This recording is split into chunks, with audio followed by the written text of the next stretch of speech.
Ili usipitwe na matukio mbalimbali na uwe wa kwanza kutazama video zetu, tafadhali bonyeza neno subscribe hapo chini ya video hii, kisha bonyeza alama ya Mambo vipi mtazamaji wa BSN TV, hujambo na karibu tuweze kukujuza taarifa mbalimbali ambazo zimeweza kujiri katika anga la usajili katika klabu ya soka ya Wekundu wa Msimbazi. Ikiwa ni siku nyingine tena tumekuja mezani kwako kwa ajili ya kukusogezea zile taarifa ambazo zimeweza kugonga vichwa vingi vya habari hapa nchini Tanzania na kuweza kushika hatamu katika vyombo vingi vya habari Tanzania pia kiujumla, kutokana na usajili ambao umeweza kutikisa bara la Afrika na kuweza kunyamazisha midomo mashabiki wengi wa soka na kuwa na sintofahamu kuhusiana na hiki ambacho kinaendelea hivi sasa,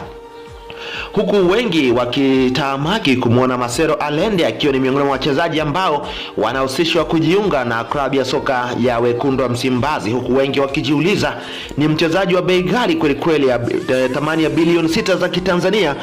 imewezaje mchezaji huyu kusajiliwa na klabu ya soka ya Wekundu wa Msimbazi? Basi data zote tumekuja nazo katika channel ya BSN kuhakikisha kwamba tunaweza kukujuza ni kipi ambacho kimeweza kuendelea mpaka hivi sasa mchezaji huyu kumwona katika klabu ya soka ya Wekundu wa Msimbazi. Cha kufanya ni kuombe wewe ambaye umetutembelea kwa mara ya kwanza kuweza kubonyeza alama ya subscribe ili usipitwe na matukio na taarifa mbalimbali za ukweli na za kuaminika.